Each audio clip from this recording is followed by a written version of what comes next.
जी अब हम कुछ टाइप्स डिस्कस करते हैं कि कब हम किस चीज़ में चूज़ कर सकते हैं एक नए वेरिएबल में जाने के लिए।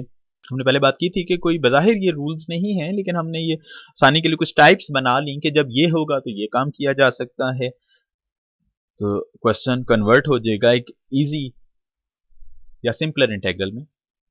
To evaluate the integral of the form, यानी कोई ऐसा एक्सप्रेशन है जिसमें न्यूमरेटर में differential coefficient of f x और डिनोमिनेटर में एफ एक्स पड़ा हुआ है। यानी डिनोमिनेटर में कोई फंक्शन है, ऊपर न्यूमरेटर में उसका डिफरेंशियल या डेरिवेटिव मौजूद है। उस सूरत में हम इसको कैसे सिंप्लीफाई कर सकते हैं? हम सब्स्टिट्यूशन चूज कर सकते हैं एफ ऑफ एक्स को टी कहकर। अभी जैसे हमने पिछले स्लाइड में देखा था कि हमने एक्स स्क्वायर को टी चूज किया था ना, तो हम इसी तरह जब चूज करने जाएंगे किसी ऐसे एक्सप्रेशन में जिसमें डिनोमिनेटर का डेरिवेटिव ऊपर मौजूद हो, तो हम डिनोमिनेटर को चूज कर लेंगे टी के तौर पर और फिर डिफरेंशियल लेंगे और फिर उसमें सब्स्टिट्यूशन अप्लाई करेंगे, इंटीग्रेशन करेंगे और बाद में दोबारा एक्स में कन्वर्ट कर लेंगे। इसके एग्जांपल के तौर पर कॉट ऑफ एक्स, इसका फॉर्मूला हमने ड्राइव किया हुआ है 3.2 से पहले। तो कॉट ऑफ एक्स, इसको आप कॉस ओवर साइन बना सकते हैं। तो ये यानी कॉट ऑफ एक्स, हमने उस वक्त भी बात की थी, डायरेक्टली फॉर्मूला अवेलेबल नहीं है इसका कॉट ऑफ एक्स का, तो हम इसको cos x over sine x की सूरत में लिख सकते हैं। वहां तो हमने डायरेक्टली बना लिया था, अब हम इसको अनदर वे से देख रहे हैं कि ये कैसे बन गया था वो फॉर्मूला।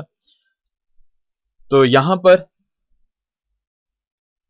अगर पुट कर दिया जाए, क्योंकि डिनोमिनेटर का डेरिवेटिव ऊपर मौजूद है, तो हम साइन ऑफ एक्स को अगर टी कह दें, साइन ऑफ एक्स को हमने टी का नाम दे दिया। और हमने अभी प्रीवियस स्लाइड में देखा था कि जब सब्स्टिट्यूशन कर दी तो उसके बाद स्टेप होता है डिफरेंशियल लेना। तो डिफरेंशियल लेंगे, साइन एक्स का differential cos of x dx आ जाएगा, टी का डिफरेंशियल dt आ जाएगा। अब अगर हम इसमें सब्स्टिट्यूशन कर दें तो ये आपके पास बन जाएगा cos of x dx is dt और साइन ऑफ एक्स को हमने t कहा। अब 1 ओवर t का आंसर अवेलेबल है which will become log of t, और बाद में हम t की दोबारा वैल्यू लगा देंगे विच इज साइन एक्स। तो ये आपके पास log ऑफ साइन एक्स, और आपको याद होगा कि हमने कॉट का integral log of sine x he develop किया था। उस वक्त हमने डायरेक्टली कह दिया था कि जी नीचे वाले का अगर ऊपर डेरिवेटिव हो, आसानी के लिए कि जी नीचे वाले का डेरिवेटिव मौजूद हो तो डिनोमिनेटर का log लिया जा सकता है। अब हमने इसको बिल्कुल प्रॉपर वे से सब्स्टिट्यूशन की और अब हमने देखा 1 ओवर टी बना, और 1 ओवर टी का तो फॉर्मूला log ऑफ टी होता है। टी की वैल्यू दोबारा लगा देंगे, log ऑफ साइन एक्स। तो इस तरह आपके पास ये इस टाइप के क्वेश्चंस की एक्सप्लेनेशन बन गई कि किस तरह हम चूज कर सकते हैं substitution. Type 2, to evaluate the integral of the form f x raise to the power n, और आगे उसका डिफरेंशियल पड़ा हो, तो हम उसको कैसे बना सकते हैं एक सिंपलर इंटीग्रल में।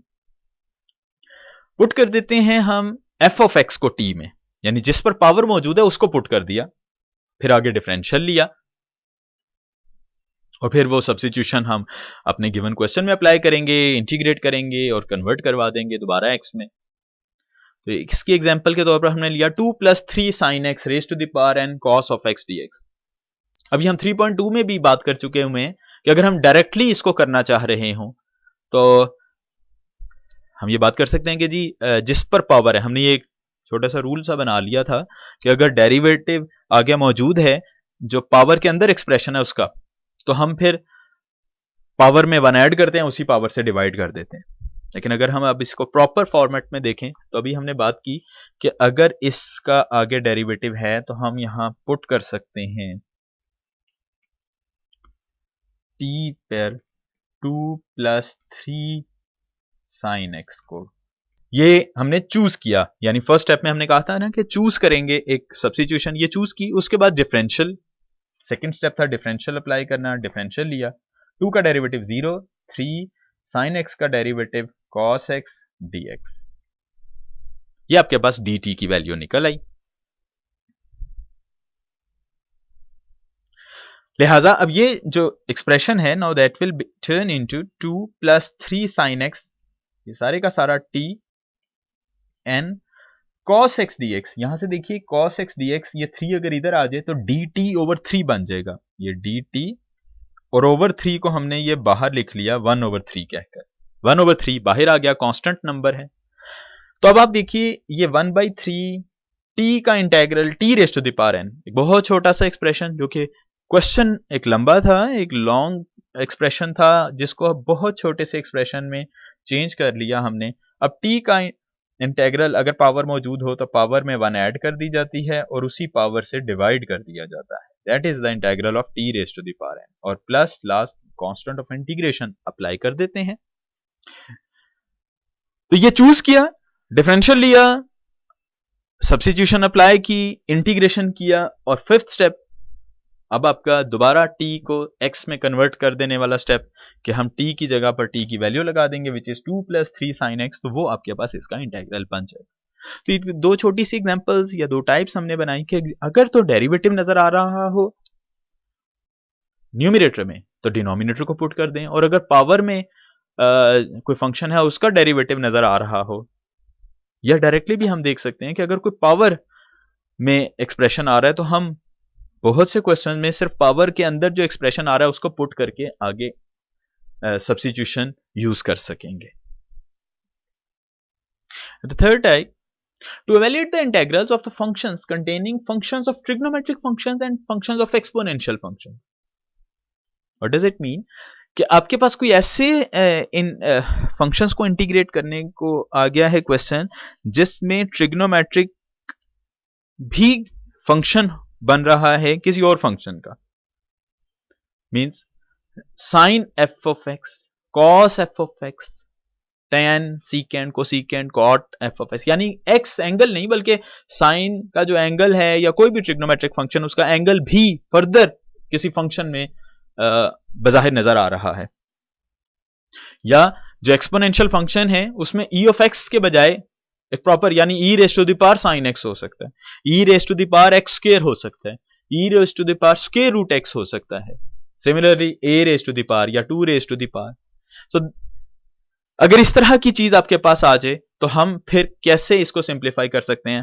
आपको याद होगा अभी हमने जो पहली बिल्कुल फर्स्ट स्लाइड थी उसमें cos x स्क्वायर लिया था इंटेग्रल एग्जांपल के तौर पर, that was the example of such type जिसमें ट्रिग्नोमेट्रिक cos x नहीं बल्कि cos ऑफ x स्क्वायर आ गया, तो हमने फिर वहां पर x स्क्वायर को t पुट कर दिया था। तो यही वो रूल या टाइप बन रही है कि t को f ऑफ x कह देंगे, यानी जो एंगल अदर देन x, अगर सिंपल अल्फाज में कहा जाए x के अलावा, यानी x square, square root of x, angle x के अलावा आ गया है तो फिर उस पूरे एंगल को ही सब्स्टिट्यूट कर देंगे और आगे वाले स्टेप्स सारे वही रिपीट करेंगे, डिफरेंशियल लेंगे, वापस कन्वर्ट करवाएंगे और इसको चेंज कर देंगे। तो ये एक एग्जांपल इसकी कि x square plus 1 into cos of x cube plus 3x plus 1। तो ये आप इसको एक्सरसाइज के तौर पर खुद लीजिएगा। अभी हमने इसकी बात की कि अगर ये एक्सप्रेशन आ गया है, एक अनफेमिलियर सा है जो हमने 3.2 में भी इस तरह का नहीं पढ़ा था कि ये प्रोडक्ट है एक्स स्क्वायर प्लस 1 और ये दूसरे cos x cube plus 3x plus 1 का। तो यहां पर प्रोडक्ट है लेकिन डेरिवेटिव नहीं बन सकता, कॉस का डेरिवेटिव साइन होता है, ये नहीं बन सकता। इसका मतलब है कि ये वो रूल तो नहीं यूज हो सकता। तो तब हम फिर अपने जहन को लाएंगे कि क्या इसकी सब्स्टिट्यूशन की जा सकती है।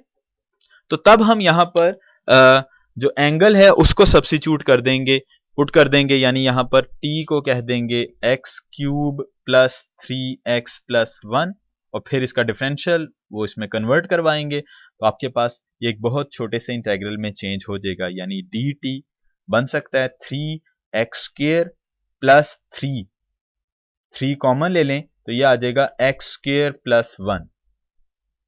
तो ये dt साथ dx लग जाएगा। तो अब आप अगर देखिए तो ये cos x cube plus 3x plus 1 will become t and 3x square plus 1 dx, ये x स्क्वायर प्लस 1 साथ dx that will become dt/3। वो ओवर 3 हम बाहर ले लेंगे, तो आप देखिए कि ये कितना, जो बज़ाहिर काफी लॉन्ग एक्सप्रेशन लग रहा था, एक बहुत simple expression cos of t में चेंज हुआ, जिसकी आगे इंटीग्रेशन बड़ी इजीली की जा सकती है।